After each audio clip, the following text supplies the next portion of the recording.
안녕하세요, 스님. 네.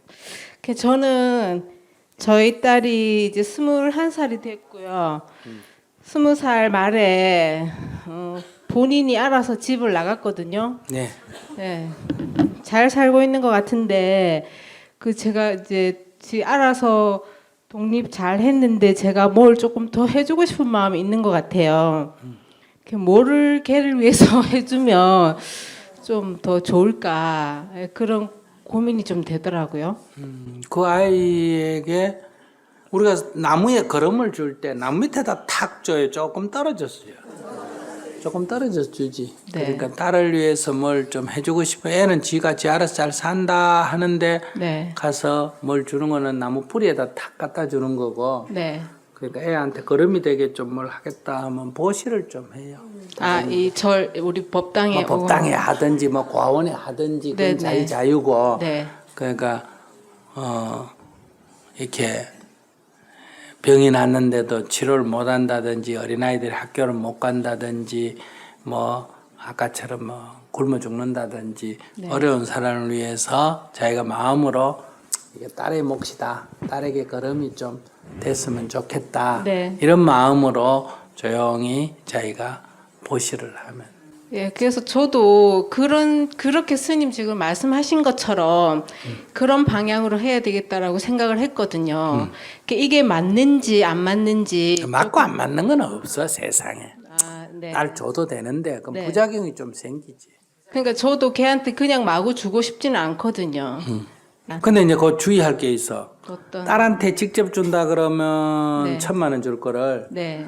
걸음 준다 하니까 500만 원을 반을 줄여가지고 네. 준다 이러면 안 돼. 아. 딸한테 직접 주면 1,000만 원을 줄 거를 네. 이렇게 다른 사람을 준다니까 1,000만 원은 딸 몫이고 다른 건 내가 내 좋은 마음으로 내가 너무 딸만 생각하구나 이래가 네. 좋은 마음으로 그 딱 플러스 1배 해가 2배로 딱 내는. 그럼 천에다가 자긴 좀 깎을 것 같아 내가 딸 몫이고. 좀 그랬을 것 같아요. 예. 딱 심보를 보니 알겠다. 좋은 질문 하셨어. 예, 감사합니다. 네.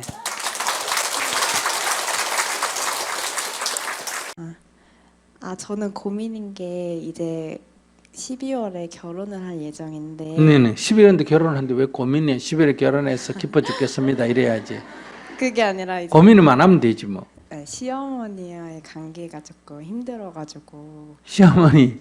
네, 그러니까 뭐 약간 예를 들어서 뭔가 조금 간섭으로 느껴지는 것들이 좀 있어가지고 뭐 계속 이제 막 간섭은 받고 싶지 않다 이거예요? 네, 연락이 오고 그러면 결혼 안 해야지. 자기 아들하고 결혼하니까 시어머니는 당연히 아들이 걱정이 돼가 이것저것 말을 할 수밖에 없는 거예요. 아들한테 근데 연락을 하면 아니 아들하고 자기가 결혼을 하니까 아들이 염려가 되니까 자기한테 뭐라고 자꾸 할 수밖에 없다 이 말이에요. 어머니 입장에서. 자기가 부모가 돼서 딸을 키우면 딸이 결혼을 하거나 남자친구를 사귄다면 딸이 걱정이 된다면 부모 입장에서는 안 하면 제일 좋지. 그건 말할 것도 없는데 그런데 우리나라 부모들은 대부분 다 아들 바보 딸 바보가 된다 이 말이에요. 아들하고 딸 자기 자식에 대해서는 본인은 그래도 뭐 해야 될 일 안 해야 될 일 구분할 줄 아는데 아들하고 딸하고 관계되는지는 구분을 할 줄 몰라. 무조건 좋다고 하면 다 하려고 그래. 딸이 만약에 결혼을 하거나 남자를 사귄다 하면 엄마는 딸이 걱정이 되니까 그 상대편한테 전화해가 우리 딸 어떻게 해라 얘기할 거고 또 아들이라 그러면 아들 상대편한테 또 전화해가지고 뭐 주의를 자꾸 줄 수밖에 없다는 거야. 그러니까 자기가 그렇게 안 할 수 있는 남자를 찾으면 되지. 첫째 결혼을 안 하거나 두 번째는 부모가 없는 고아하고 결혼을 하거나 세 번째는 미국의 영국이나 이런 데 좀 간섭을 부모가 적게 하는 중국이나 베트남에 이런 데는 우리보다 간섭을 더 해. 그러니까 그런 남자를 구하거나 이렇게 해야 되고 한국 남자나 중국 남자나 베트남 남자나 이렇게 아시아권에 있는 남자를 선택했을 때는 당연히 부모가 잔소리할 거를 알고 해야 된단 말이에요. 그래서 그건 두려워할 필요가 없어. 당연하다고 생각해야 돼. 하루에 전화가 5통 오면 10단 안 와서 다행이다 이렇게 생각합니다. 그래서 그건 뭐 피해갈 생각을 하면 안 돼. 결혼을 포기해야 돼. 근데 부모한테 물어보면 간섭하려고 전화했을까? 걱정해서 전화했을까? 걱정해서 전화. 도와주려고 전화했을까? 해방하려고 전화했을까? 도와주려고 전화. 그럼 자기가 그런 전화를 안 하는 사람을 선택하든지 안 그러면 그거를 좋게 보든지 길은 두 가지밖에 없어. 그러니까 이왕 지금 취소해도 돼. 결혼해가 애 낳고도 이혼하나 안 하나? 하는데 아직 결혼식도 안 했는데 이거 취소하는 게 뭐가 어렵노? 결혼해가 애 얻고 취소하는 게 쉽나? 이게 쉽나? 이게 훨씬 쉽지. 그래서 이건 아이고 약속해놓고 어떻게 안 하냐 그런 소리 하면 안 돼. 이게 훨씬 쉬워. 그리고 취소를 하든지 안 그러면 좋게 보든지 5번 오면 몇 번 올 걸 10번 와야 되는데 5번 와서 감사합니다. 이렇게 관심을 가지고 있어 감사합니다. 이런 마음을 내야 된다 이 말이에요. 길은 두 가지밖에 없어. 근데 주로 어떤 간섭을 해요? 집을 구해가지고 이제 인테리어를 뭐 이렇게 하기로 했는데 네. 이제 사진을 찍어서 보여달라고 해서 이제 방이랑 이런 거를 보여드렸는데 이제 왜 이런 데를 좀 구했냐 이렇게 뭐 또 얘기를 하시고 그래 그 의견이지 그게 왜 그러니까 간섭이야? 그 막 직접 와서 인테리어랑 막 이렇게 하시겠다고 그 오시겠다고 도와주는 건 또 좋잖아. 아이고 어머니 해주세요 이렇게 부탁을 해야지. 안 하겠다 그래도 아이고 어머니 저 직장 다니는데 바쁜데 좀 해주시면 안 될까요? 이런 마음을 내면 되지. 근데 계속 가족 단톡방에도 거기 이제 가족 단톡방에도 초대하셔가지고 계속 이제 어머니가 생일 시어머니가 잔치에도 오라고 연세가 하시고. 얼마 되세요? 50대 아이고 50대면 뭐 그러고도 남지. 한 80대를 구하든지.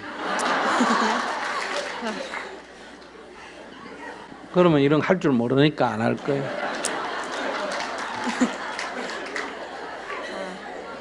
자기 어머님 연세 얼마예요? 저희 어머니도 50대. 근데 자기 어머니는 자기한테 일차 간섭 안 하나? 자기 어머니도 가끔 뭐 오빠들한테 간섭 하나? 저희 엄마 성격이 자체가 약간 간섭을 그렇게 많이 하지는 않는데 그냥 가끔씩 조언만 조금 해주고. 아, 네. 지 엄마가 하는 건 조언이고. 그래. 근데 간섭 시어머니가 하는 거는 간섭이고. 그냥 적나라하다. 아주 적나라하다. 그러니까 이거는 간섭을 하고 조언을 하는 거예요. 듣고 싶으면 조언이고 듣기 싫으면 뭐다? 간섭이야. 그러니까 지금은 얘기하는 듣기 싫다 이 말이네. 듣기 싫으면 결혼을 취소하면 되고 그 다음에 결혼을 하려면 조언으로 받아들이세요.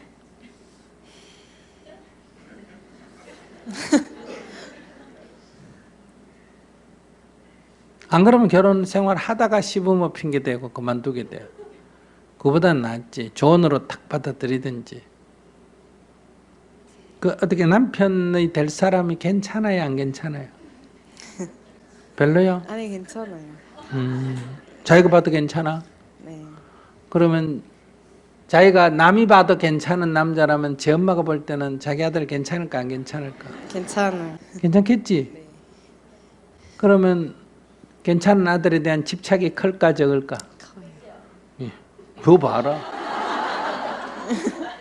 그러니까 그건 뭐 어쩔 수 없어. 그러니까 안 괜찮은 남자를 구하면 이런 일은 안 생겨요. 아주 집에서 부모도 막 학을 띠고 막 아이고 저거 막 어디 나가서 죽어버리든지 어디 데려갔으면 좋겠다. 이런 사람을 딱 결혼한 부모 간섭할까 안 할까? 안 해 막. 고맙다 그러고 내 자기 보고 고맙다 그러고 이렇게 말해. 근데 괜찮은 사람을 고르면 이건 어쩔 수 없어. 피할 방법이 없어. 그러니까 자기가 이런 마음을 내야 돼. 괜찮은 아들 저한테 주셔서 감사합니다. 이렇게 자기가 기도해야 돼. 항상 고맙다. 어머니가 무슨 얘기를 해도 이거는 괜찮은 아들을 둔 늙은 여자가 제 아들 사랑하는 방법이기 때문에 감사합니다. 이렇게 받아들여야 돼.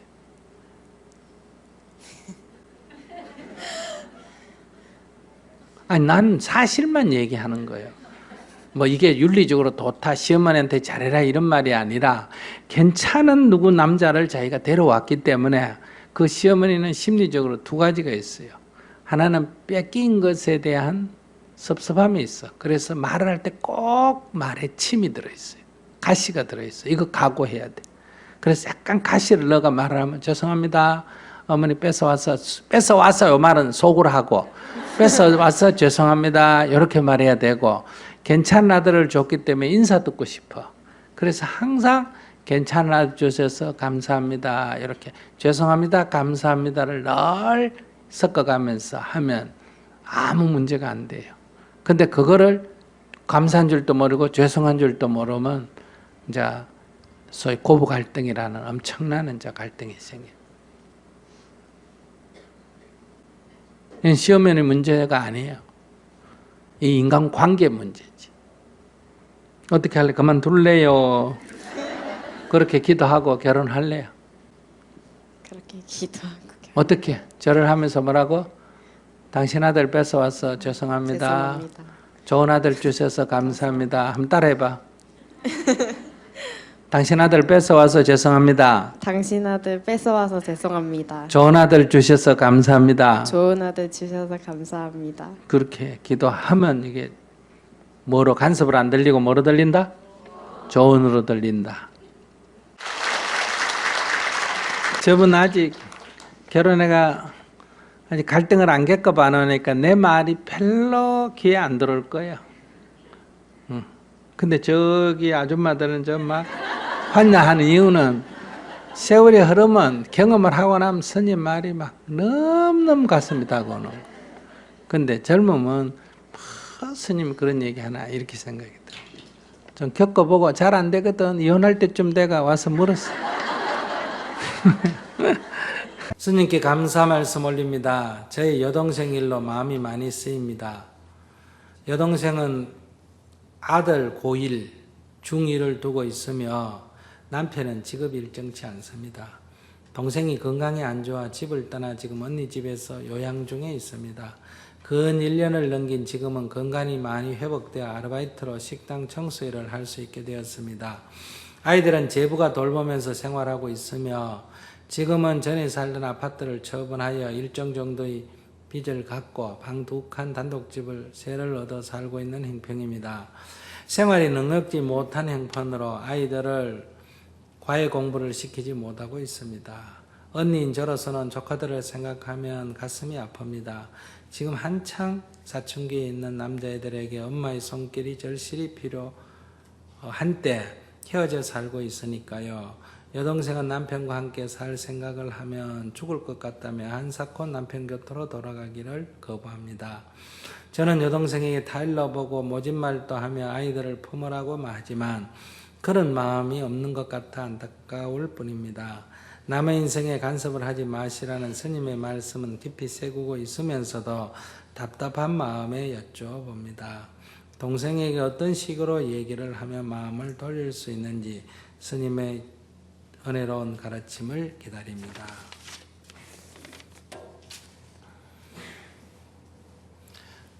어떻게 동생을 설득하면 동생의 마음을 바꿀 수 있을까? 이게 질문의 요지입니다.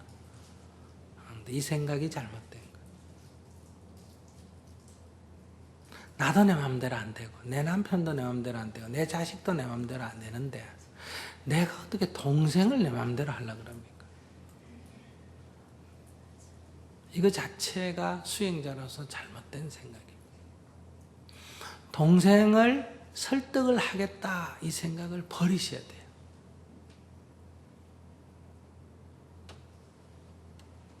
그런 뜻으로 제가 한 말이 뭐예요? 남의 인생에 간섭하지 말라 이러는 거예요. 남의 인생에 간섭하려 하지 말라 이 말은 죽든지 살든지 내버려 두라 이런 말이 아니에요. 동생을 내 맘대로 하려고 하는 내가 옳다고 생각하는 방향으로 동생을 끌고 가려고 하는 이게 남의 인생에 간섭하는 거예요. 이 생각을 먼저 버리셔야 돼요. 설득하려고 하면 안 된다 이 말이에요. 그냥 동생하고 대화를 하고 내 의견을 말해야 된다. 그걸 받아들이고 안 받아들이고는 누구 문제예요? 그건 동생의 인생이고 동생 문제예요. 내가 말하는 걸 동생이 받아들여야 된다고 생각하기 때문에 지금 내가 괴로운 거예요. 내가 괴로우니까 스님한테 질문한 거예요. 질문은 나는 괜찮지만 동생이 너무 안 돼서 질문한다 하지만 그건 사실이 아니에요. 동생이 내 말을 안 들음으로 해서 내가 답답한 거예요. 그래서 질문할 때 수행자라면 이게 내 문제인 줄 알아야 돼요. 동생을 인해서 내가 답답한 거예요. 이 답답한 내 마음이 질문을 하는 핵심이에요. 동생이 그렇게 있더라도, 제부가 그렇게 있더라도, 애들이 그렇게 다니더라도 그걸 보는데 하나도 안 답답하면 나한테 질문을 안 합니다. 이거보다 더 어렵게 사는 굶어 죽는 북한 아이들이 있는데 인도에 가면 학교도 못 가고 영양실조 걸리는 상태 아이들이 수백만이나 있는데 왜 그건 나한테 질문을 안 해요? 그건 눈에 안 보이니까. 안 답답하니까 그거는. 근데 이건 왜 질문하느냐? 이건 내 마음을 답답하게 하니까 질문을 하는 거예요. 답답한 원인이 어디 있느냐? 가난하기 때문에 헤어져 살기 때문에가 아니고 동생이 내 말을 안 듣기 때문에. 이게 답답한 원인이에요. 그러니까 저의 답은 동생을 내 마음대로 하겠다. 내 말을 들어라 하는 이 생각을 버려라 이런 얘기예요. 그러니까 오늘부터 어떻게 기도를 해야 되느냐. 동생 입장으로 돌아가 보세요. 내가 조카들 보고 안 됐다 하는 게 이게 더 마음이 아프겠어요? 제 자식을 낳아놓고 나와 있는 동생이 더 마음이 아프겠어요? 누가 더 아플까? 동생이 더 아파요. 그럼에도 불구하고 동생 나름대로 얼마나 자기도 다른 말 못할 일이 있으면 집에 안 가려고 그러겠어요. 그건 난 사정 안 하고 네가 말이야 다 아들 둘이를 낳아놓고 저렇게 팽개치고 집 나가 있어야 되겠다 계속 이 얘기만 하는 거예요. 그러니까 동생 보고 자꾸 네 나쁜 년이다 이 얘기 아니에요. 애들을 둘이 팽개치고 자꾸 남편 놔두고 이렇게 얘기하잖아. 그럼 남편하고 헤어질 수밖에 없고 아들 특히 아들 둘까지 낳아놓고 나와서 살 수밖에 없는 뭔가 자기 나름대로 그것이 자기 정신적인 결함이든 어떻든 자기 나름대로 괴로움이 있다는 거예요. 이것이 부부관계에서 일어나는 어떤 문제든지 말 못할 문제인지 어떤 성적인 그런 문제인지 얼마나 답답하면 그 집에서 사는 게 병이 나겠어요. 그러니까 그 집에서 나오고 한 1년 사니까 병이 낫는다잖아. 그런데 그게 어떤 거지 내가 동생 마음을 동생 얘기를 들어보려고 전혀 생각 안 하잖아. 그러니까 이거 생각을 내려놓으셔야 돼요. 그래서 지금부터는 기도를 어떻게 해야 하느냐. 동생 편이 되라든지 누구 편되라는 뜻이 아니라 내가 동생 마음을 이해하지 못하고 있다. 그래서 기도할 때마다 아들 저리 낳아놓고 저렇게 혼자 살 수밖에 없는 동생은 얼마나 마음이 아플까. 그래서 내가 그 아픈 동생의 마음을 조금이라도 감사 하나 줘야지. 이렇게만 생각하셔야 돼요. 그렇게 내가 기도를 하면 동생하고 내가 대화가 됩니다. 그 대화가 되면 그 다음에 동생이 좀 더 건강해집니다.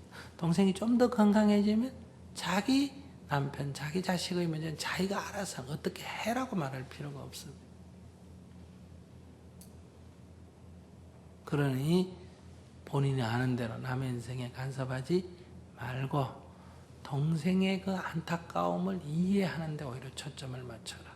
이렇게 하라 저렇게 하라 하지 말고 그 다음에 그 가족 문제는 동생이 알아서 할 거예요.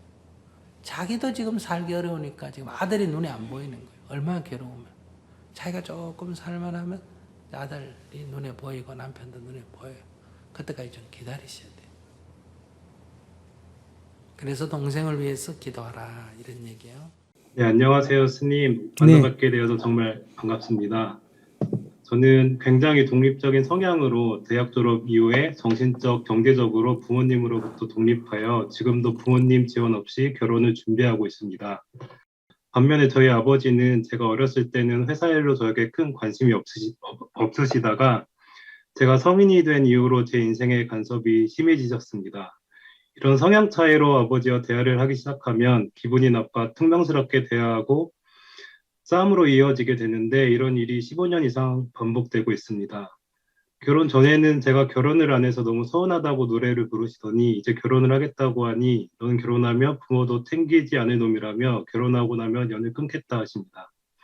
어머니는 이게 아버지가 자식을 살아가는 방식이라고 말씀하시지만 저에게는 아버지의 표현법이 폭력적으로만 느껴집니다.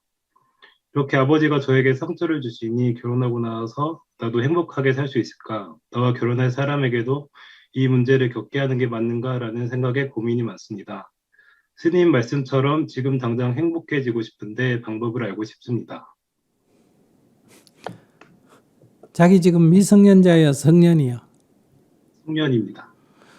성년이면 미성년자일 때는 아버지가 보호자고 내가 피보호자인데 이제 성년이 됐기 때문에 같은 사람, 성인 대 성인으로 1대1의 관계거든요. 그러니까 이제 관계를 재정립을 해야 돼요.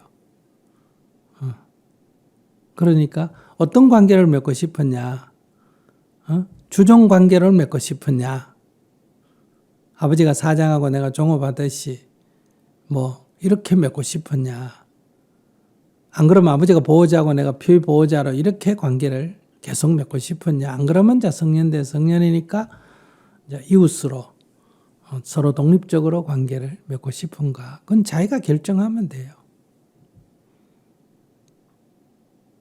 네, 저는 독립적으로 살고자 하는데요. 저희 아버지는 저랑 이제 생각이 다르시다 보니까 그러니까 성향 차이로 계속 제가 그 아버지의 어떤 성향을 완전히 이해하지 못하기 때문에 서로 계속 부딪히게 되는 일들이 발생되고 굉장히 괴로운 상황들이 많이 발생되는 것 같습니다.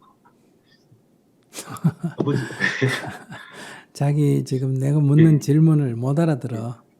내가 독립적인 관계를 맺고 싶다. 그러면 아버지를 탓하면 안 돼. 이런 사람하고 내가 관계를 어떻게 맺고 싶냐. 이제 자기가 결정하면 돼. 아, 이런 사람하고는 관계를 끊는 게 좋겠다. 그럼 끊어도 되고. 뭐 상대가 뭐 관계를 어떻게 주종 관계를 맺고 싶다 하더라도 난 주종 관계 싫다. 그러면 관계를 끊든지 뭐 그렇다 하더라도 저는 평등한 관계를 맺고 싶습니다 하고 평등한 관점에서 계속 해 나가면 돼. 그 아버지 얘기할 필요 없어. 아버지는 주종 관계를 맺고 싶다는 거예요. 네 없으면 어떻게 태어났니? 내 없으면 네가 어떻게 있었니? 그러니까 너는 내 죽을 때까지 영원한 내 아들이다. 나는 보호자와 네 피보호자다.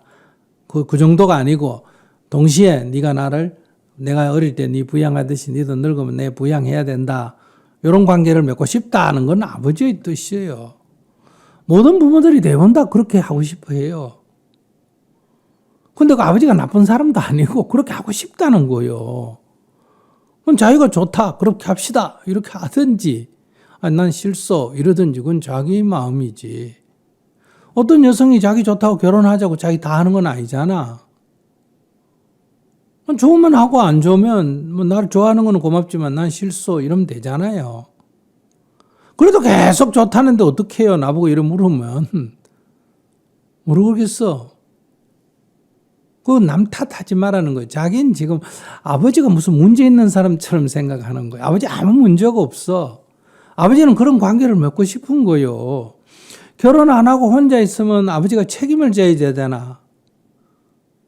결혼을 안 했으니까 아버지가 보호자 역할을 해야 될지도 모른다는 두려움이 있으니까 빨리 결혼해라. 그래 책임을 안 지고 싶은 거예요. 결혼한다 하니까 결혼하면 아내가 있으니까 나를 부양 안 할 거 아니냐. 또 이게 걱정이 되는 거예요. 그래서 부양 하는 문제. 그것도 결혼 안 한다 그러면 나보고 책임지라 그럴까 싶어 또 결혼해라 그러고 한다 그러면 또 부양 안 할까 싶어 하지 마라 그러고 그 나보고 어떻게 하란 말이냐 이렇게 하지 말고 아버지로서는 그런 두 가지 측면이 다 있다. 모든 사람이 다 두 가지 측면이 있잖아요. 결혼할 때 상대하고 관계를 맺어서 좋은 점도 있고 관계를 맺어서 속박받는 점도 있으니까 처녀 총각 때처럼 좀 자유롭게 만나고 싶은 욕구 때문에 결혼이 망설여지기도 하고 또 그렇다고 계속 혼자 살려니까 외롭기도 하고 그러니까 늘 왔다 갔다 하잖아요. 모든 사람이 다. 아버지가 특별한 문제 있는 사람이 아니라니까. 모든 부모가 다 그래요. 자기 아버지처럼. 그거를 인정하고 그런데 나는 어떡하겠냐 이걸 자기가 정하라는 거예요. 그러니까 오늘부터 나는 이렇게 해서 제가 15년 해봤는데 내 수준에서는 잘 안 되니까 아버지가 뭐라 그러든 네 알겠습니다. 그렇게 하겠습니다. 그렇게 하겠습니다. 이래놓고 안 해버리면 되잖아.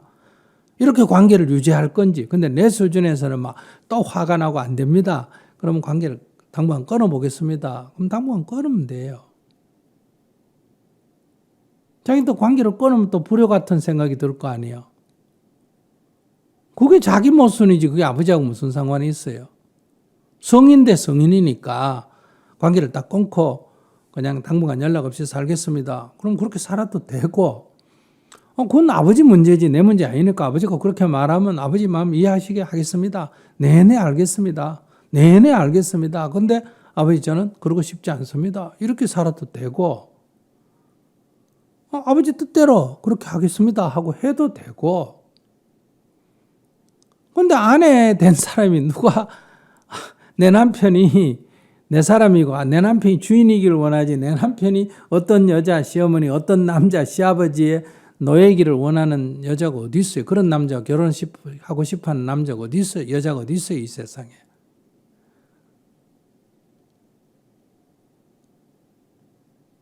그러니까 그걸 갖다가 아내한테 전가를 시키면 안 되지. 자기가 딱 막아줘야지.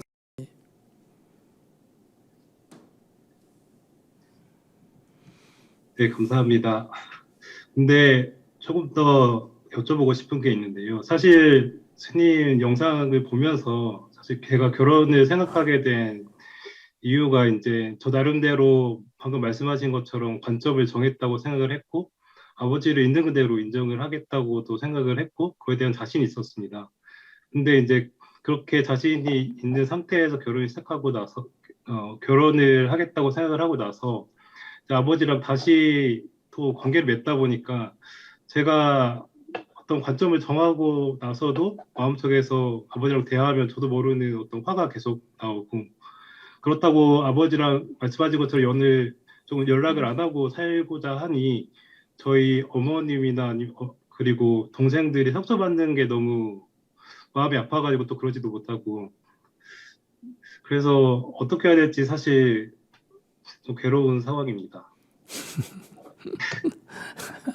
고추는 먹고 싶고 먹으니까 맵고 예. 냉면은 여름에 더운데 먹고 싶고 먹으면 설사하니까 설사는 안 하고 싶고 이런 얘기하고 똑같은 얘기예요. 그러니까 결혼하지 말고 그냥 막 아버지의 노예로 사는 게 제일 맞을 것 같아요.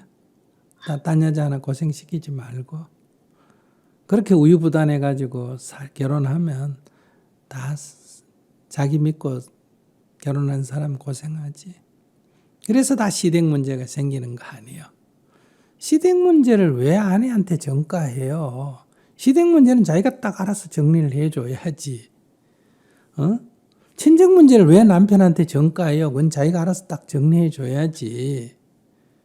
도움이 필요하면 서로 합의해가. 시댁 문제는 아내가 동의하는 만큼만 해주고 처갓집 문제는 그러니까 친정 문제는 우리 남편이 동의하는 범위만 딱 하고 둘이가 결혼했으면 둘이가 뜻을 맞춰서 살아야지.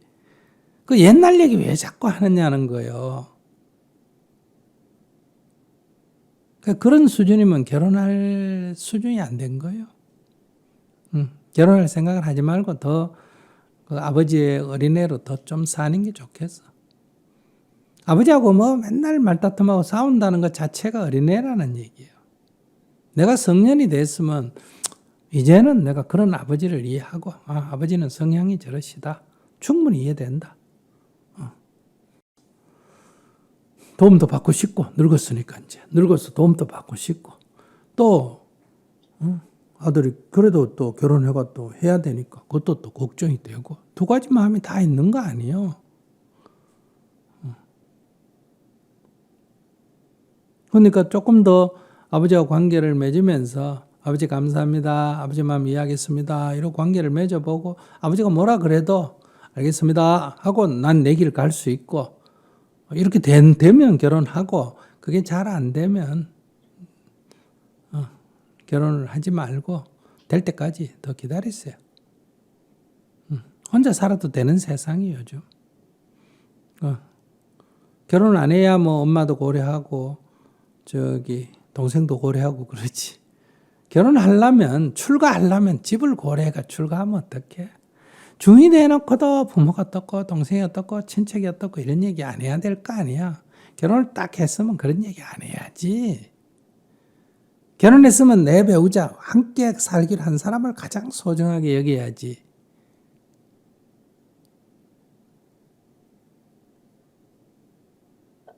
그러니까 자기는 지금 결혼할 준비가 안 돼 있어. 그런 수준이 뭐.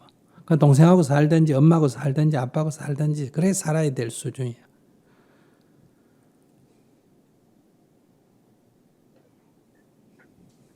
감사합니다, 스님. 근데 우리나라에 효가 잘못됐어요. 효라는 게. 이게 부모라는 건 자식을 딱 성년 20살 때까지 딱 키우고 독립해서 살도록 손을 딱 끊어줘야 되고 자식은 20살 넘은 부모에게 의지하지 말고 딱 자립을 해야 되고 그다음에 서로 도움을 주고 받으려면 계약을 딱 하는 정신으로 도움을 받았으면 말을 좀 들어야지. 자식은 도움은 받고 싶고 말은 안 듣고 싶고 부모는 도와주고 간섭하고 싶고 그래서 이게 인간관계가 복잡한 거예요. 자연에 있는 생물이 부모 자식 간에 싸우고 갈등 일으키는 거 미워하는 거 봤어요? 이게 딱 원칙이 분명하잖아. 성년이 될 때까지는 목숨 걸고 보살펴주고 성년이 딱 되면 죽든지 살든지 신경 안 쓰고 딱 끊고 그러고 독립적으로 딱 관계를 맺고 살잖아. 그런 관점을 중심에 두고 조금 사람이니까 좀 도와주는 이런 관점에서 해야지 이렇게 얽히고 설켜가지고 끝이 안 나요 인생이. 여러분들 결혼 생활이 둘이 뜻이 안 맞아가지고 이 갈등을 일으킨 경우가 제일 많겠지만은 대부분 다 이 아내들의 불만은 남편하고 시댁 사이에 남편이 딱 입장을 안 밝히고 이 시댁에 대한 문제 때문에 못 살겠다는 사람. 남편들이 또 불만은 아내가 결혼을 했는데 늘 친정에 그 얽매여가 있어서 문제가 생기는. 언니니 뭐니 이래가지고. 자기 기본 가장 부부를 중심에 놓고 그 다음에 친구도 있고 친척도 있고 형제도 있는 거예요. 그런 의식이 없으면 결혼을 안 해야지.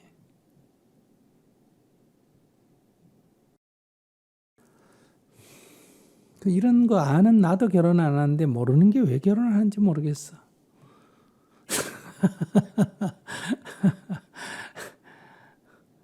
제가 말하는 거는 그래야 갈등이 없다 이 말이야. 갈등이. 서로 입장을 딱 분명히 선을 긋고 내가 이 새로운 가정의 멤버고 부모는 옛날 멤버. 내가 옛날에 거기 멤버였다.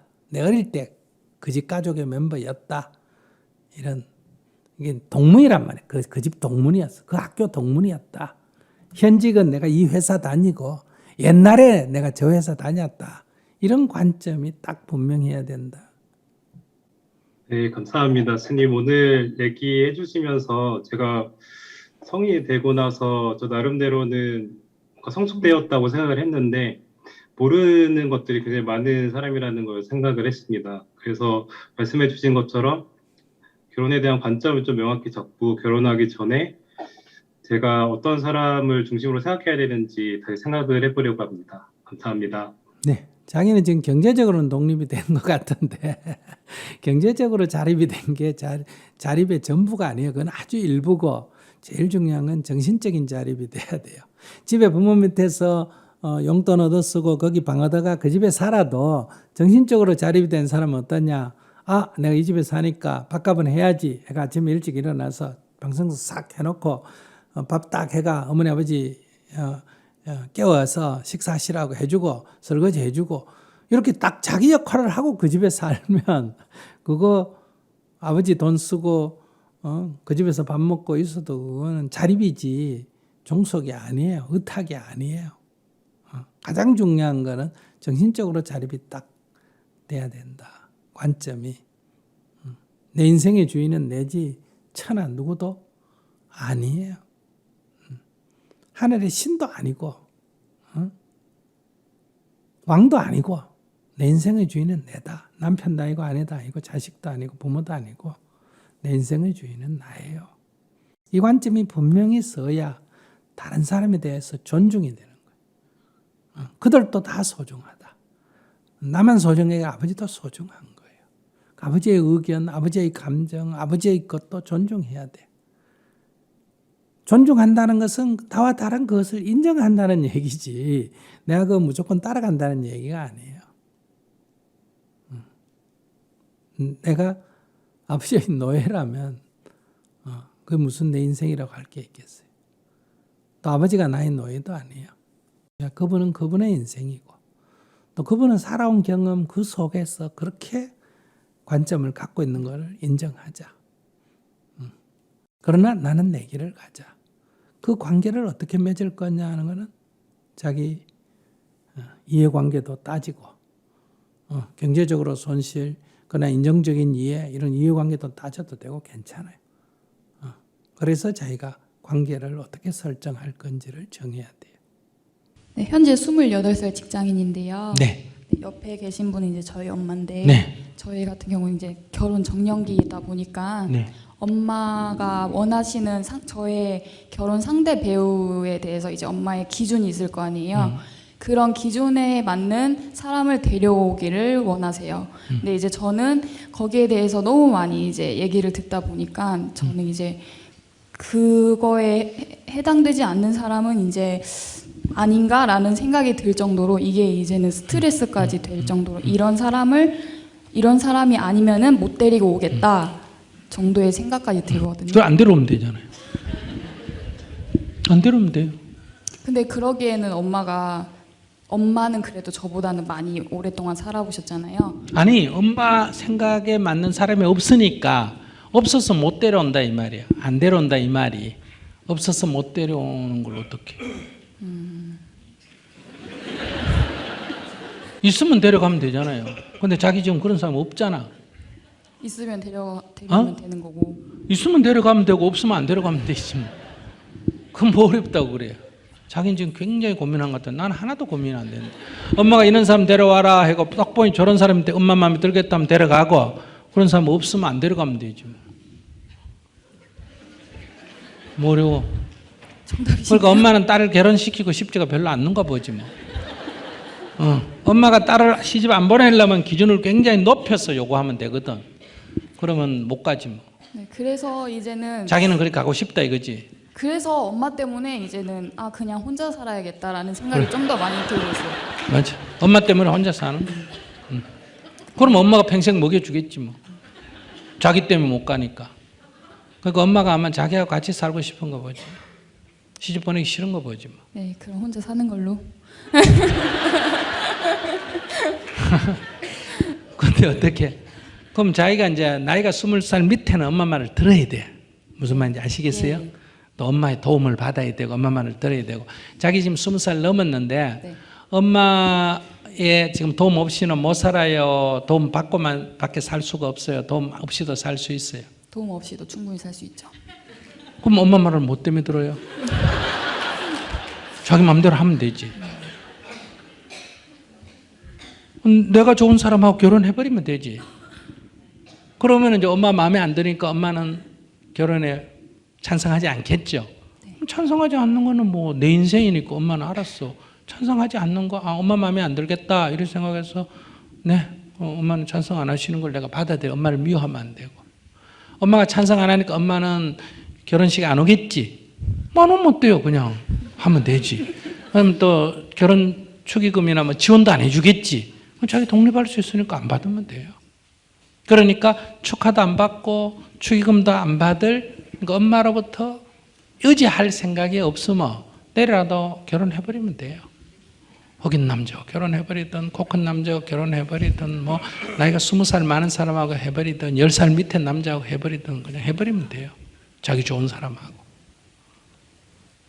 그런데 엄마의 도움을 좀 받아요. 엄마가 찬성해야 되고 그래야 엄마의 지원도 받고 축하도 받고 이렇게 하려면 이제 저희가 결혼을 좀 늦춰야지 뭐. 40지 50이 될지 엄마가 성장할 때까지. 왜냐하면 지원을 받아야 되니까. 안 그러겠어요? 네. 그러니까 근데 둘 중에 자기 선택이에요. 그 엄마의 잘못은 아니에요. 엄마는 오래 살아보니까 이런 남자가 좋더라 하는 자기 경험이 있는 거예요. 아시겠어요? 네. 근데 엄마는 아빠에 대해서 굉장히 만족해요? 별로 만족하지 못하는 것 같아요? 솔직하게 그냥 얘기해봐요. 제 생각, 제 자기가 볼 생각으로는 때 엄마가 보니까 엄마가 아빠에 대해서 굉장히 만족해하는 것 같아? 좀 불만이 있는 것 같아? 반반인 것 같아요. 응? 반반인 것 같아요. 반반 불만이 좀 있는 것 같아요? 네, 확실히 있긴 한 것 같아요. 그러면 엄마는 지 남자도 제대로 골렸다는 거예요? 못 골렸다는 거예요? 아니 그냥 얘기해봐요. 엄마 눈치 보지 말고 자기 남자를 제대로 골렸다는 거예요? 못 골렸다는 거예요? 그래서 제가 이거를 썼더니 엄마가 안 그래도 그 말씀 하시는 거예요. 이걸 왜 썼냐고. 그러면서 엄마가 더 많이 살아봤으니까 여기에 그러니까 어떤 남자에 대한 기준인 거를 정해주는 거는 맞는 거라고 말씀을 하셨는데 그래서 제가 그랬어요. 그러면 황혼에 왜 이혼을 하냐? 그렇게 철든 사람들이 왜 이혼을 하겠냐고 그렇게 이렇게 얘기를 했더니 제 엄마는 어쨌든 생각이 확. 네, 그러니까 어쨌든 엄마가 만족을 못 한다는 거는 엄마도 자기 남자를 제대로 못 골렸다는 거 아니에요? 예. 근데 지 거도 못 골리는 게 남의 거를 어떻게 골리겠어? 그런 건 있어요. 바둑을 뜨든 장기를 뜨든 자긴 잘 못해도 남의 거 훈수는 잘해요. 그런 건 있기는 있는데 그럴 때는 이제 자기가 생각하면 돼요. 엄마의 조언도 필요한데 엄마가 실패했기 때문에 실패의 경험을 딛고 딸한테는 실패를 안 하도록 조언을 해주는 건 고마운 일이에요. 무슨 말인지 아시겠어요? 네. 그러니까 엄마가 나쁜 건 아니에요. 네. 그러나 엄마의 조언을 따랐을 때 자기가 볼 때 여러 사람이 있는데 내가 나를 좋아하거나 내가 좋아하거나 내가 결혼할 사람이 여러 명이 있는데 이 남자가 좋을까 이 남자가 좋을까 이 남자가 좋을까 이럴 때는 엄마의 조언이 필요한 거예요. 그럴 때는 엄마가 얘기는 엄마는 살아본 사람이니까 야 인물만 갖고 안 되더라 살아보니까 네. 능력이 있어야 되겠더라. 능력 있다고 엄마가 만약 결혼했는데 살아보니까 능력 있는 인간들은 또 고집이 세. 지 맘대로 하는 게 있으니까 야 능력만 갖고 안 되겠더라. 사람은 역시 마음이 통해야 되더라. 이런 조언을 해줄 거 아니에요. 그죠? 그럼 나는 요 인간은 인물이 잘생겼고 요 인간은 능력이 있고 요 인간은 마음이 괜찮고 요 쭉 있을 때 엄마의 경험을 받아가 나는 요 인간이 비슷비슷해가 누군지 선택 못할 때는 엄마가 경험을 얘기해 주면 엄마의 경험을 그 플러스해서 사람 괜찮은 사람을 잡아야 되겠다. 능력 있는 사람을 잡아야 돼. 이런 선택을 하는데 도움이 돼요. 그런데 지금 그런 사람도 없는데 엄마가 이런 사람이 필요하다 하니까 이런 사람 엄마 기준을 가지고 아무리 다녀도 엄마는 자기 딸을 남이 보는 것보다 더 좋게 생각할까 더 나쁘게 생각할까 똑같이 생각할까? 더 좋게 생각하시겠죠. 더 좋게 생각했지. 그러면 딸의 능력이든 인물이든 이게 100인데 엄마는 자기 딸은 200이라고 생각해. 거기다가 사위는 300이 돼야 된다고 생각해. 그럼 300이 되는 인간이 나보고 만족할까 안 할까? 안 하겠지. 그러니까 없어. 내가 100인데 100을 찾아도 나보다 좀 난 150을 찾아가도 엄마 눈에는 마음에 안 들어. 딸보다 못하다고 생각해. 그래서 이게 엄마가 만족할 만한 사람은 구하기가 쉽지가 않으니까 대신 불가능한 건 아니에요. 그러면 이제 한 20, 30년을 생각해야 돼. 나도 눈이 조금 높아요. 그래서 인물도 잘생기고 능력도 있고 마음씨 착하고 이런 괜찮은 여자를 찾다가 지금 64년이 지났어.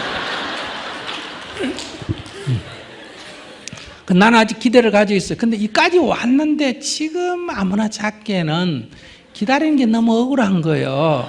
그래서 나는 이 생은 못 먹어도 고다. 그냥 끝까지 한번 가보자. 나타날 때까지. 이렇게 지금 기다리고 있는데, 만약에 내일이나 모레, 안 그러면 내년에 나이도 젊고 인물도 잘생기고 능력도 있고 마음씨도 착한 여자가 갑자기 앞에 탁 나타났다. 그러면 기다린 보람이 있겠지. 그죠? 네. 드디어 때가 왔다. 그러면 그 여자는 누굴까? 꽃뱀.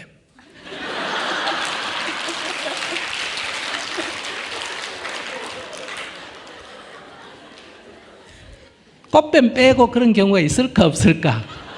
없어.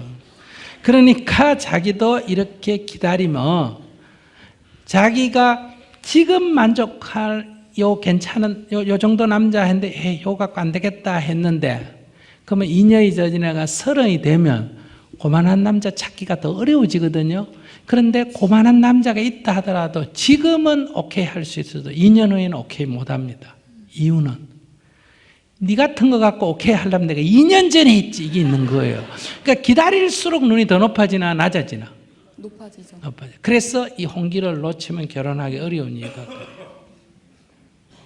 그래서 이제 나중에 쫓기면, 이제 30이 넘어가고 35이 넘어가고 쫓기면 남자만 된다, 이렇게 가는 거예요. 그래, 엄마하고 한번 의논해봐요. 그렇게 되는 거 스님 법문 듣고 그렇게 돼도 좋은지 물어보고, 그렇게 돼도 좋다. 엄마 속심은 2가지예요.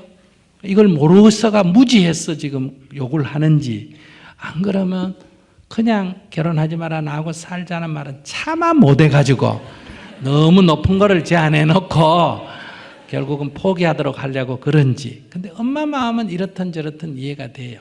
그건 엄마 입장이니까. 근데 자기는 엄마가 아니잖아. 네. 자기는 자기 인생이잖아. 엄마 마음에 들고 내 마음에 들면 좋지만은, 그거 둘의 내 마음에 맞는 인간도 하나 찾기 어려운데 거기다가 엄마 마음까지 맞추려면 찾기가 더 어렵나 싶나? 어렵죠. 그러니까 그러면 이제 내 꼴 날 수가 있어. 자기가 선택해야 돼. 엄마는 탓할 필요 없어. 모든 부모는 자식이 잘 되기를 원해. 거기에 무슨 못되게 하려고 이런 건 없어. 그러나 그것이 현실에 안 맞을 때가 많아. 그러니 이제 자기 인생은 자기가 결정해서 갈 수밖에 없어. 지금 남북한만 의논해도 통일이 어려운데 거기 미국까지 비를 맞춰야 되니까 통일이 더 어려워지겠지. 시간이 지나면 또 중국까지 비를 맞춰야 되면 더 어려워질까 쉬워질까? 더 어려워지지. 이렇게 여기 결정에 개입하는 사람이 많으면 많을수록 어려워져. 가능하면 엄마 보고 좀 빠져달라 그래. 둘이 결정해. 둘이 마음에 맞는 것도 찾기가 쉽지가 않아. 근데 엄마 눈까지 거의 개입하면 거의 불가능해.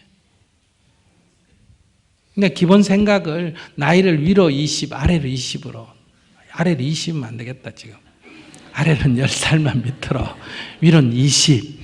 그다음에 결혼을 했든 한번 했던 사람이든 안 했던 사람이든 한국 사람이든 외국 사람, 이렇게 폭을 팍 넓히면 찾기가 쉽고, 나이가 나보다 2살 많이 돼, 키는 몇 살 돼야 되고, 인물은 해야 되고, 직장은 어느 정도 해야 되고, 이렇게 다 따져가 컴퓨터에 딱 집어넣으면 74억이면 세계 인구의 절반이 37억이잖아. 그죠? 37억 중에 제로라고 나옵니다. 그런 인간 없다 이래나. 그러니까 결혼하려면 조건이 너무 많으면 안 돼. 그런데 대부분 조건의 첫째 뭐를 봅니까? 연애하든 뭐하든 사진 교환하죠. 첫 번째 뭘 본다? 외모. 인물. 두 번째, 경제. 인물 좋아봐야 능력이 없으면 사는데 힘들죠. 능력. 인물도 괜찮고 능력도 괜찮대 성격이 더러우면 어때요?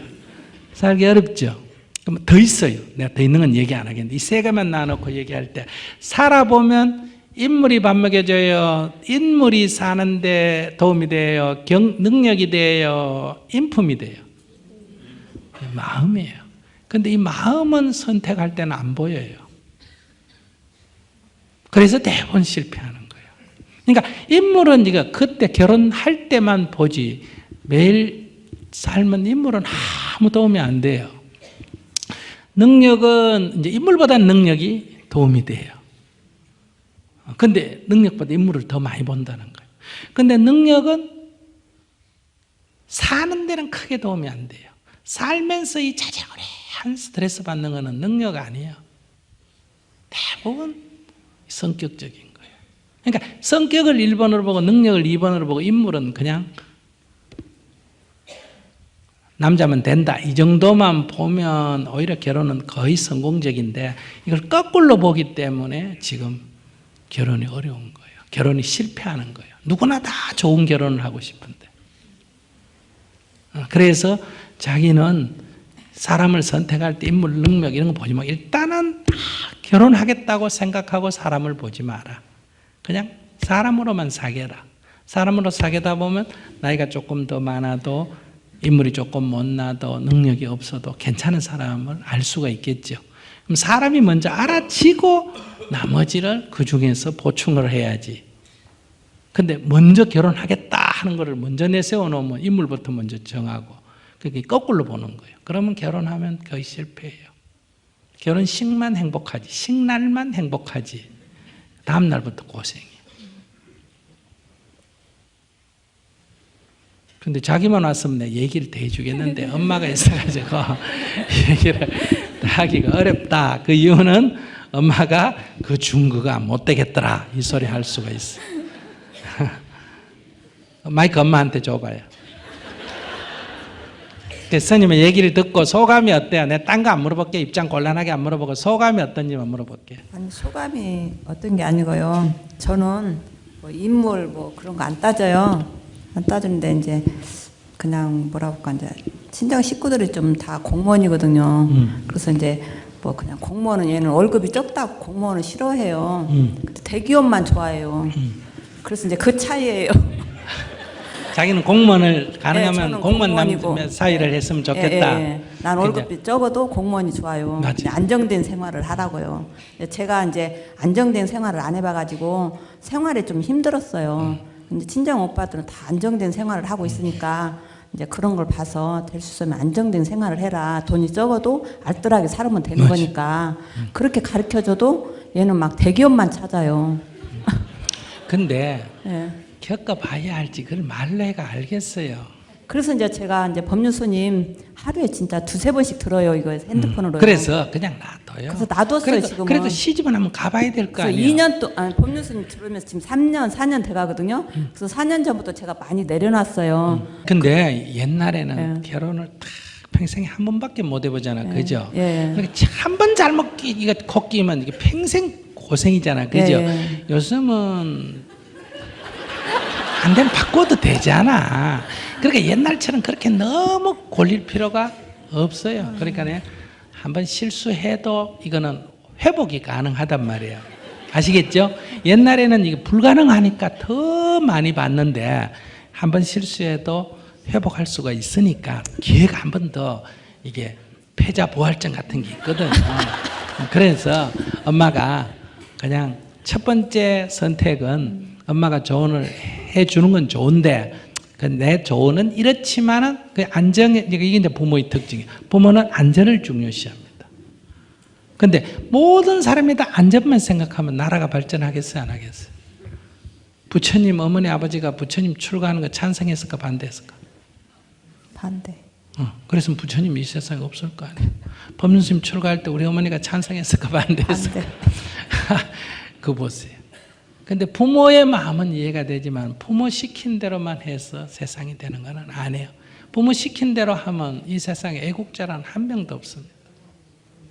성인도 나올 수가 없고. 왜? 부모는 오직 자식의 안전을 가장 중요시하거든요.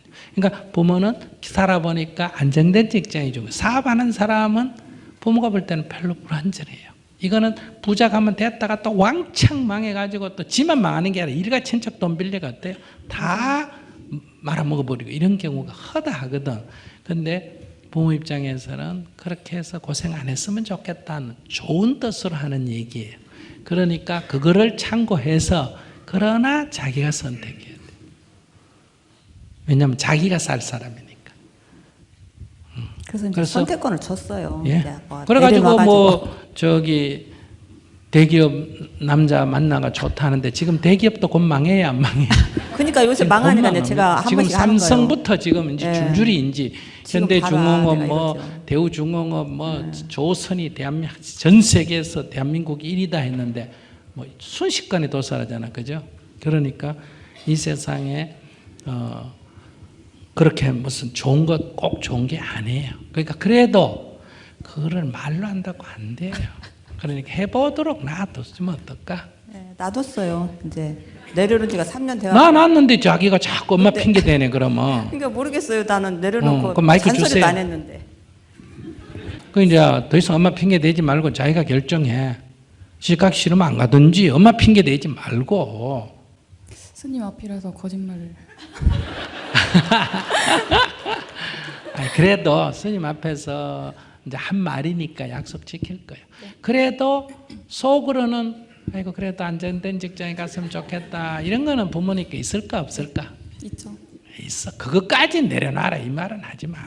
이제 알았어. 스님 앞에서 엄마가 얘기했으니 이제 내가 결정한다. 엄마가 반대도 할 수 없다. 이제 이렇게 가야 돼.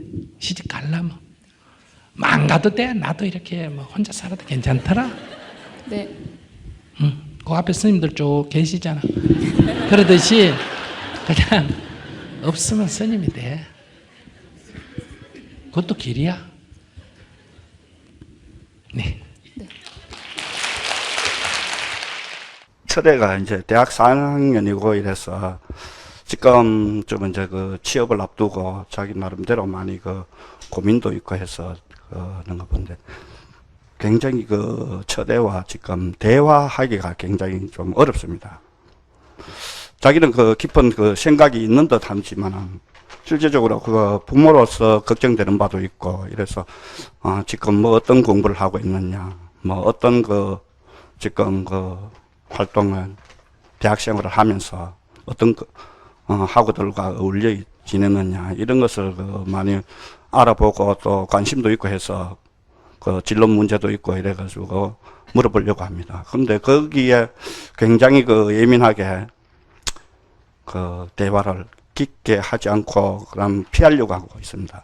어떤 데는 제가 그 주말 농장을 하고 있는데 그 주말이면은 토요일 날 일찍이 집을 나서 주말 농장에 도착하면은 그 힘든 일도 있고 좀 이런 것을 부모에게 좀 도와주면 안 좋겠느냐라고 같이 데리고 가고 싶지만은 빨리 따라 나설지도 않고 이래서 그 좀 섭섭할 때도 있고 대화 이런 게 좀 부족할 때 어떻게 하면은 좀 그 부모 자식 간에 대화를 좀 쉽게 소통할 수 있을까 이것을 좀 묻고 싶습니다. 네, 좋은 질문해 주셨습니다. 첫째, 내 필요에 의해서 아이에게 뭔가를 요구하는지 아이의 필요에 의해서 내가 응해주는지 지금까지 자기 살은 것을 가만히 한번 살펴보십시오.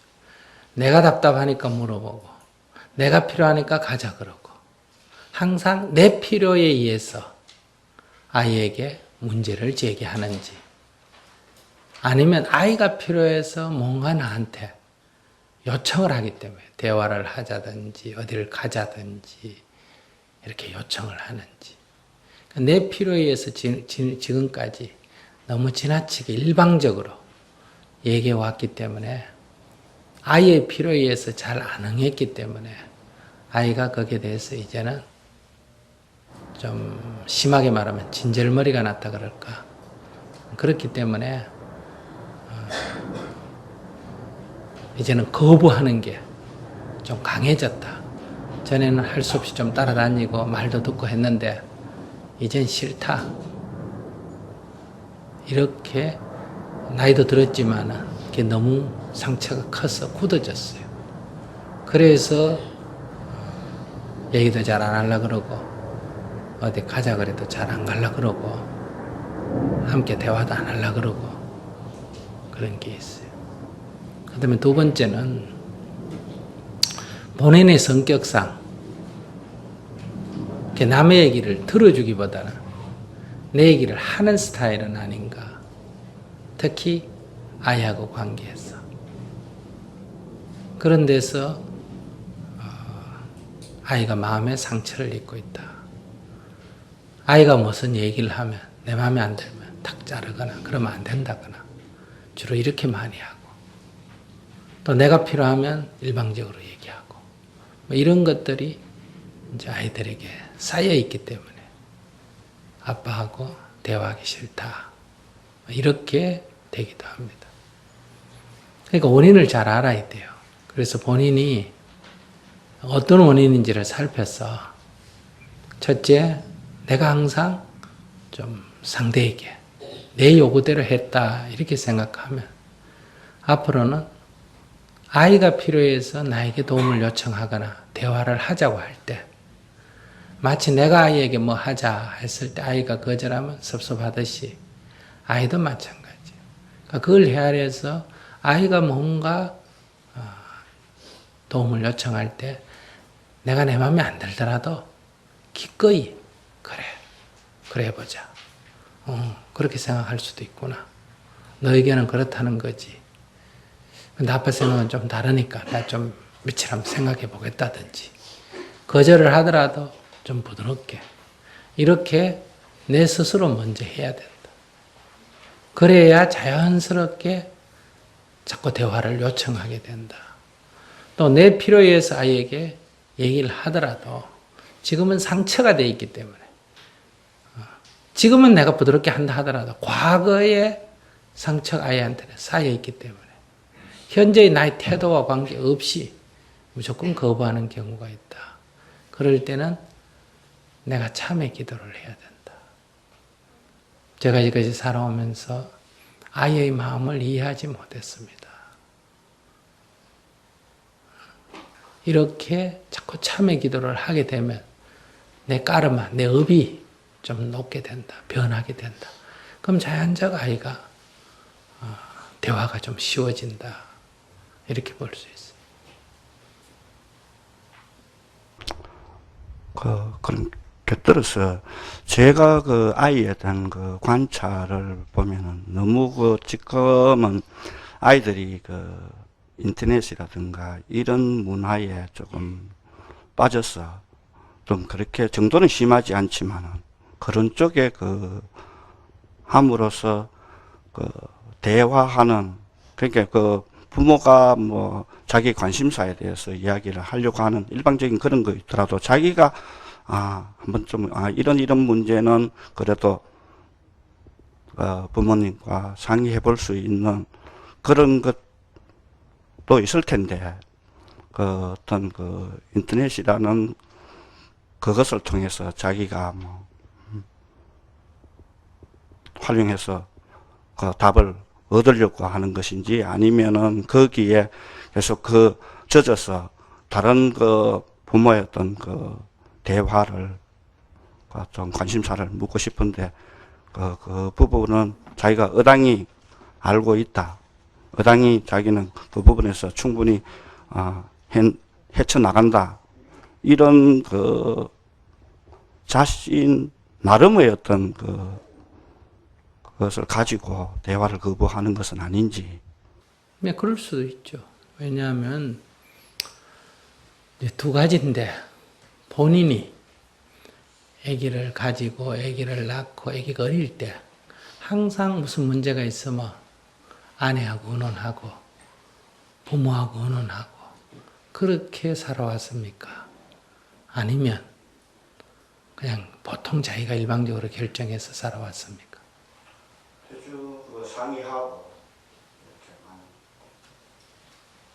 그건 본인 생각이고.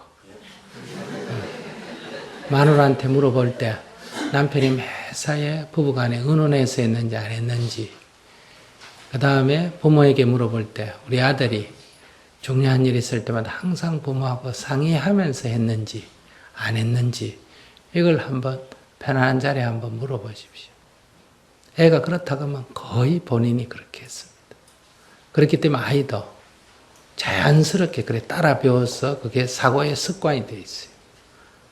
그렇기 때문에 새삼스럽게 지금 나하고 인혼해라. 그럼 아이가 말은 안 하지만 속으로 당신은 그랬냐? 이런 반발이 있습니다. 내가 아이가 나와 모든 일을 상의하고 일을 처리하기를 바라면 아이가 아주 어릴 때부터 내 생활 습관이 부부간에 늘 상의하고 부모하고 상의하고 해가는 그런 가정 문화가 있어야 아이도 그렇게 됩니다. 나는 안 그래 놓고 넌 그래라. 절대로 될 수가 없습니다. 왜냐하면 아이의 특징은 따라 배우기입니다. 그대로 따라서 합니다. 그게 이제 하나고. 두 번째, 요즘 애들이 이제 인터넷 때문에 대인관계, 대화가 잘 안 되는 거 사실이에요. 근데 이건 시절 인연이에요. 시절 인연. TV 처음 나왔을 때 애들이 늘 TV 본다고 공부해가지고 당시에 부모들은 그게 큰 일이었잖아요. 그 전에는 애들이 맨날 쳐다보고 공부하라고 만화방에 가가 있고 만화 빌려다 산더미가 지어놓고 보고 있고 그게 말썽이고 또 노래를 불러도 옛날에는 우리 할머니 세대가 볼 때는 뭐 팝송이니 뭐니 무슨 노래 같지 않는 걸 시끄럽게 떠들고 한다 이랬잖아요. 요즘 노래는 또 다르죠. 요즘 우리가 볼 때는 요즘 애들 노래는 그 노래인지 뭔지 중얼대면서 이렇게 시대가 자꾸 달라지는 거예요. 대화하는 방식도 달라지고. 그러니까 아이들도 기성세대를 이해하는 게 필요하지만 기성세대도 아이들을 이해하는 게 필요하다. 근데 우리는 늘 자기 관점, 자기 세대의 관점에서만 사물을 바라보고 있는 거예요. 그러니까 이게 영어하고 한국말 해서 서로 얘기하지만 무슨 소리인지 못 알아듣는 것처럼 기독교인하고 불교인하고 만나면 서로 딴 얘기하는 것처럼 부모 자식이 만나도 사고방식이 다르기 때문에 서로 다른 세계에 살고 있습니다. 그렇기 때문에 자식이 부모를 이해하지 못하는 것처럼 부모도 자식을 이해하지 못하고 있다. 그러니까 먼저 내가 자식을 이해하는 태도가 필요하다. 그러니까 인터넷 보는 거 거기만 빠져 있는 게 잘못됐다. 이렇게 생각하면 안 돼요. 그 내가 보기에 잘못됐지. 아이는 그것이 뭐가 잘못됐는지 모른다 이거예요. 나는 어릴 때 걸어도 다녔고 그 다음에 트럭도 타고 다녔고 버스도 타고 다녔고 그러다 어른이 돼가 요즘 택시를 타거나 자가용을 탄다. 그런 경험을 다 했기 때문에 좀 어려움이 있으면 자가용을 그만두고 택시를 타거나 택시를 그만두고 버스를 타거나 어정한 길을 걸어가거나 이게 가능한 거예요. 옛날 경험이 있기 때문에. 그런데 아이는 자기가 태어나자마자 버스를 좀 타봤거나 아니면 늘 아버지 자가용을 타고 다녔대. 그러니까 그런 애들은 아무리 경제가 어려워도 걸어 다닐 줄도 모르고 버스를 탈 줄 몰라요. 그거밖에 몸에 익힌 게 없기 때문에. 근데 그걸 보고 낭비벽이 심하다 이렇게 얘기해서 알아들을 수가 없어요. 그러니까 아이를 검소하게 키우고 싶으면 여러분들이 경제력이 있더라도 검소하게 살아야 됩니다. 근데 여러분들은 자기는 가난하게 살면서 아이에게는 꼭 비행기 태우거나 기차도 좋은 기차 태우거나 승용차를 태우거나 이렇게 해서 어릴 때 키우지 않습니까? 아이를 위해서. 근데 그 아이는 그렇게 의식구조가 형성됐기 때문에 그 외에 다른 세계를 알 수가 없어요. 이것은 다 우리들이 인생에 대해서 무지해서 그래요. 뭐 꼭 내가 나쁘게 하려고 그런 게 아니에요. 나는 잘한다고 했는 일이 결과적으로 나쁜 일이 돼버린 거예요. 이게 이제 전도몽상이라고 그러죠. 그러니까 지금 아들 때문에 이런저런 문제가 있을 때 지금 내가 답답한 거 아니에요? 지금 아들이 답답해가 나한테 물었어요. 내가 답답해서 물었어요. 내가 답답해서 물었죠. 그게 내 문제예요. 아들은 그냥 경계예요. 그 아들에 대한 나의 요구가 이루어지지 않기 때문에 내가 답답한 거예요. 그러니까 이 답답한 것을 해결하는 첫 번째 길은 애가 18살이 넘었으면 이미 독립된 인생을 가도록 놔둔다. 어떤 일을 하든 그것은 자기 인생이에요.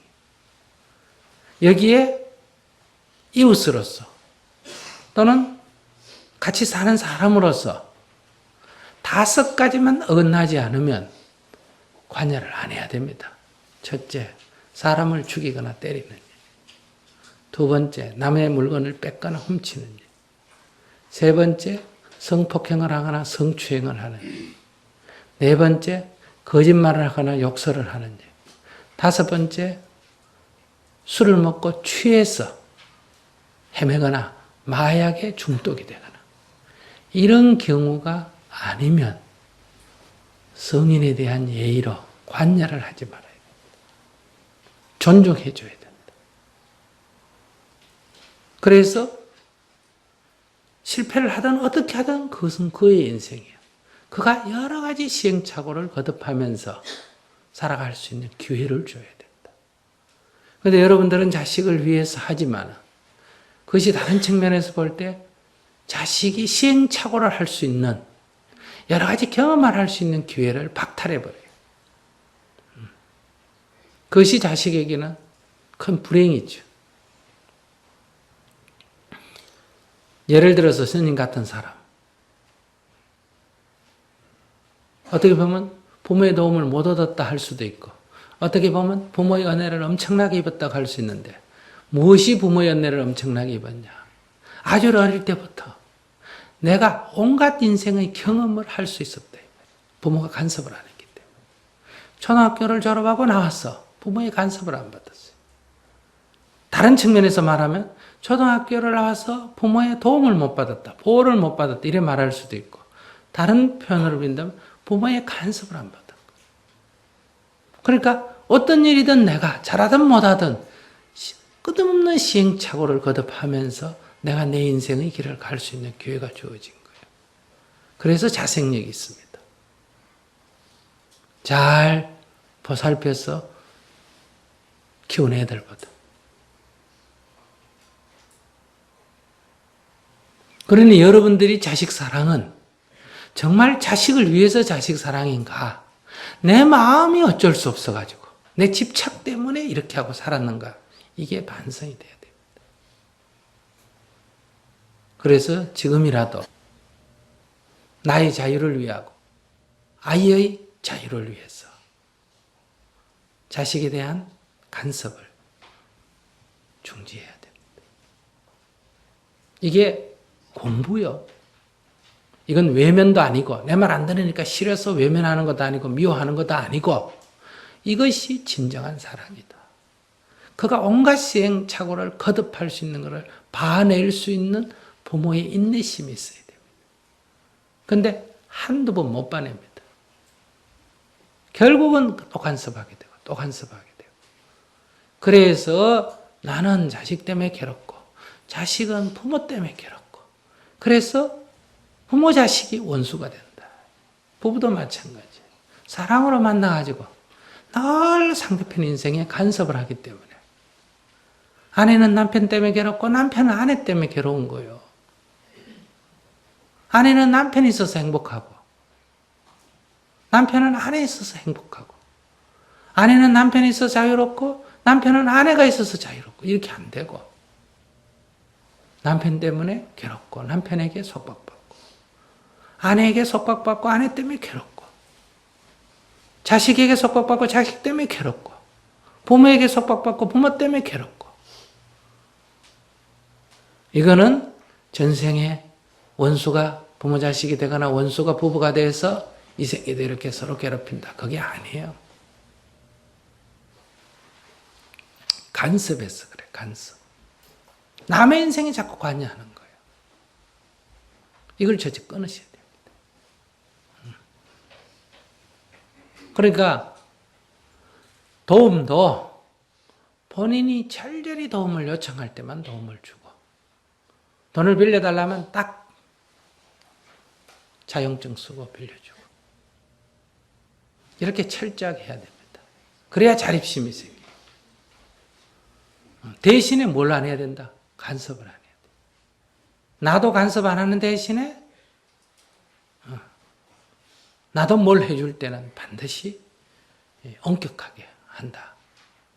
근데 여러분들은 아이들에게 간섭을 마치 내 종부리듯이 내 맘대로 간섭을 하고, 그리고 또 늘 뭘 해주죠. 그래서 도와주는 거는 자립심을 없애고, 간섭해서 상대의 어떤 창조성을 없애고, 그렇게 해서 부모가 자식을 망치는 거예요. 부모는 자식을 망치고 자식은 부모에게 죽을 때까지 무거운 짐이 되어 있다. 이걸 여러분들이 해체해야 됩니다. 이제 나를 위해서도 자식을 위해서도 과감하게 벗어야 됩니다. 그래서 내 말 안 듣기 때문에 쫓아내거나 이게 아니라 그냥 독립을 해서 살도록, 나도 자식에게 기대를 걸지 말아야 되고 대신에 자식에게 간섭을 하지 말아야 된다. 이건 정이 없어서 그런 거 아니에요. 정말 서로를 위해서요. 첫째, 간섭하지 말 것. 그 다음에 두 번째, 진정한 마음의 대화가 되기를 원한다면 집에서 할 수 있는 건 매일 108배를 하면서 제가 아이의 마음을 몰랐습니다. 이제 아이의 마음을 이해하겠습니다. 이렇게 기도를 하고, 그걸 좀 내 병을 빨리 좀 고치고자 하면 아무리 바쁘더라도 돈이 없더라도 빚을 내서라도 깨달음장에 가셔서 자기 점검을 한번 해봅니다. 그래서 먼저 자기 눈을 떠야 됩니다. 자기 눈을 뜨면 아이의 마음이 읽혀요. 지금 내가 눈을 감고 있기 때문에 안 보이는 거예요. 그렇게 해서 자기 정진을 하면 저절로 대화가 됩니다. 대화하려고 애를 안 써도 저절로 대화가 된다. 컴퓨터에 있는 것이 딱 보면 보기 싫지 않습니까? 그죠? 그런데 그걸 참고 얘야 이리 와라 얘기 좀 하자. 근데도 계속 하고 있으면 성질이 팍 나잖아요.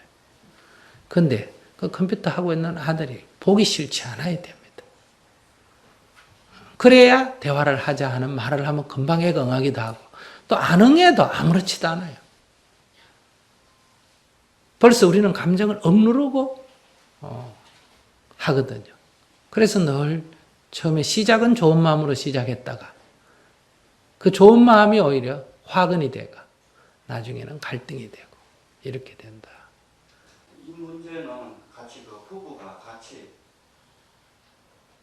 해야만이 부부가 같이 하면 좋지만은 이러면 또 어떻게 하느냐? 또 마누라한테 책임을 전가하게.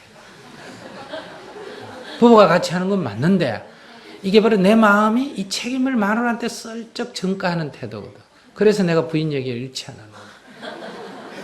부인이 어떻게 하든 엄마하고 아들이 싸우든 말든 그거 관여 안 하는 거예요. 또 법문 듣고 가서 부인한테 그 스님 얘기 들으니까 그 자식에 너무 간섭하지 마라 그랬다. 18살 넘으면 그냥 딱정을 끊으라 그랬다. 이런 얘기 하면 안 돼요. 부인은 그냥 엄마로서 자기들끼리 뭐 도와주고 싸우고 저기 하든지 말든지 그거는 나의 부인과 나의 자식이 싸운다 이렇게 생각하면 안 돼요. 저거 모자끼리 싸운다. 이웃집 모자끼리 싸우기 때문에 나하고 관계없는 일이에요. 나하고 관계없는, 나만 내가 어떻게 할 거냐 이것만 생각하면 되지 부인이 어떻게 해라 자식이 어떻게 해라 이 생각을 딱 끊어야 내 공부가 되고 여기에 뭔가 효험이 나지.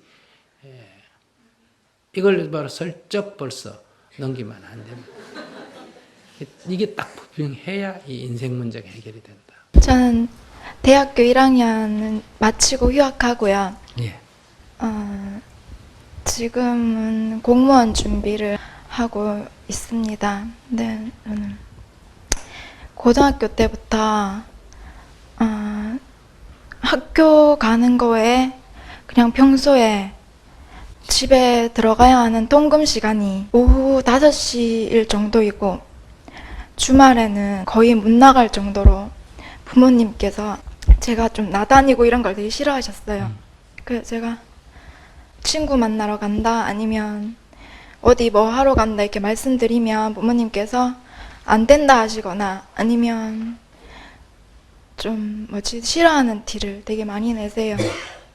그래서 제가 나가서도 마음이 부모님한테 전화 올까봐 무섭고 불안하고 돌아와서는 갑갑하고 내가 왜 이렇게 잡혀 살아야 하나 그렇게 갑갑하고 그런 마음이 많았습니다. 고등학교 때는 그래도 대학 가면 나아지겠지 했는데 대학 와서도 지금도 별로 달라진 게 없어요. 부모님한테 이런 거를 말씀드릴 그런 용기도 없고 그래서 이렇게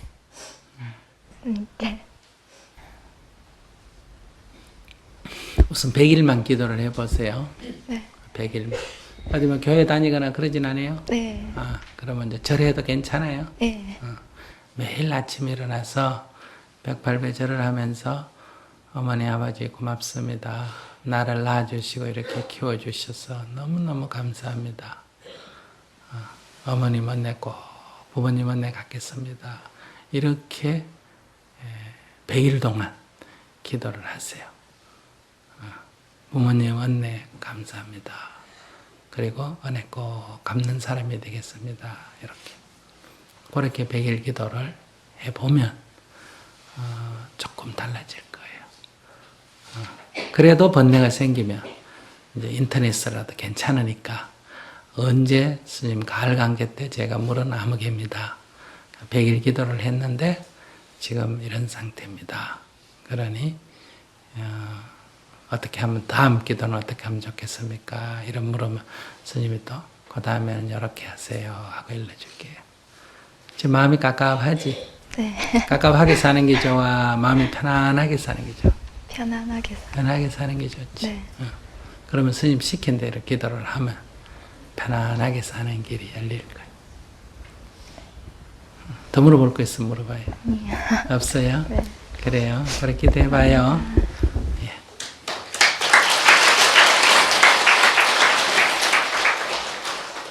우리는 부모는 자식을 위해서 참 온갖 정성을 쏟고 있는데 자식은 이렇게 고통을 겪고 자식은 또 부모를 위해서 저렇게 부모를 걱정해 주는데도 부모는 자식 때문에 또 속상해하고 이게 이제 어리석은 범부 중생들이야.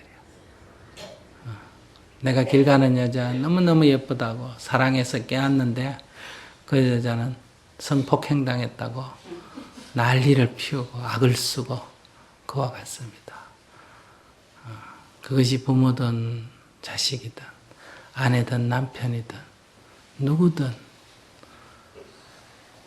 내가 좋은 마음으로 한다고 다 좋은 효과가 나는 건 아니에요. 내 사랑이 상대에게는 폭행이 될 수도 있고 폭력이 될 수도 있고 억압이 될 수도 있습니다. 그래서 우리가 결혼해서 살면서 서로 좋은 사람끼리 만났는데 원수가 되고 부모 자식 간에 이렇게 부모 때문에 늘 눈물을 흘려야 되고 자식 때문에 걱정해서 저렇게 가슴 아파야 되고 그 부모를 만나보면 부모도 착한 사람이고 그 자식을 만나보면 자식도 착한 사람인데 부모는 자식 때문에 괴로워하고 자식은 부모 때문에 괴로워하고 이렇게 서로가 서로를 고통을 주고 억압을 주고 산다 이 말이에요. 이유가 뭘까? 어리석음이에요. 어리석음. 그 모든 사랑이라는 게 다 자기 식대로 하기 때문에. 그래서 내 식대로 사랑하는 게 상대에게는 억압이 되고 폭력이 된다. 근데 도저히 이걸 알 수가 없어요. 나는 당신을 이렇게 사랑하는데, 나는 너희들을 이렇게 아끼는데, 어떻게 이럴 수가 있느냐. 이런 생각만 하게 되죠. 마침 오늘 자식 걱정하는 부모의 애절한 마음도 들어봤고, 부모의 그런 사랑이 감옥이 돼서, 속박이 돼서 눈물 흘리는 딸의 얘기도 여러분들은 들어봤을 거예요. 바로 중생의 고통이 여기서 생깁니다. 이게 바로 엄마가 딸을 보는 입장이고 딸이 엄마를 보는 입장. 이렇게 서로가 서로를 고통 주고 있어.